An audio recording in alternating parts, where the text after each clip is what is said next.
The Newsstand is, on one hand, a terrific little convenience store, and it's also a media company at the same time. So we have great shops in really convenient locations that sell all the things you might need as part of your day, and we also have a great app that serves up content and helps brands connect with the people who frequent our stores.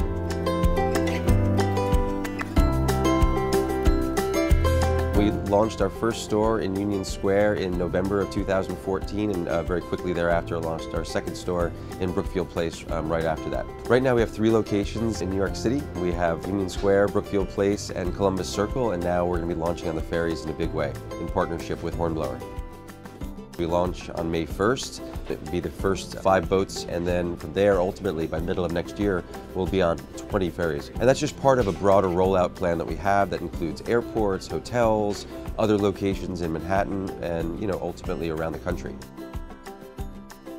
The ferries are going to be going back and forth between Brooklyn and Manhattan, so Dumbo to Wall Street, but all the way out to the Rockaways, all the way up ultimately to the Bronx. And so there'll be 6 routes and over 21 ferry stops, and it's really an amazing expansion of the commuter system for people in New York City.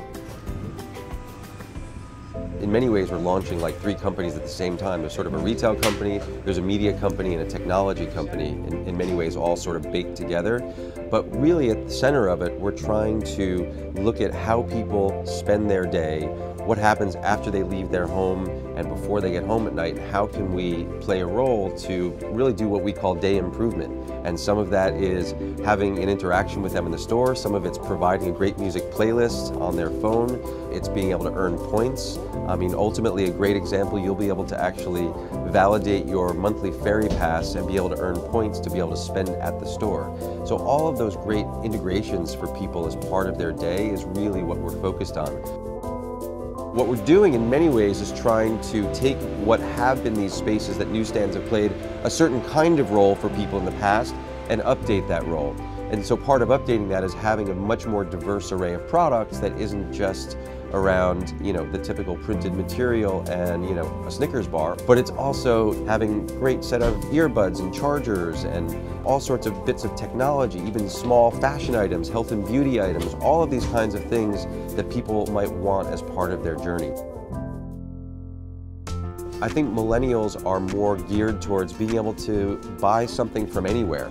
So the fact that somebody would find, a great Valentine's Day card on a ferry on their way home, or would, find a great new pair of sunglasses or a cool hat is something that I think more and more millennials are very focused on, which is, they'll sort of buy anything from anywhere. Once, e-commerce has taken hold after, more than a couple of decades at this point, the knock-on effect is that, you can buy really expensive items, really cool, new items from, a place like a convenience store. On some level, starting a media company, not the smartest idea. Starting a retail company, not the smartest idea. I think what we've found is how those 2 things come together and blend, both from a revenue-based perspective as well as an experiential perspective. I think for us, knowing that we didn't have a retail background, our background was more focused in how do we create the right kinds of experiences with human beings. When you start with that focus and then expand out your business model relative to that, I think that's where you can start to have more success.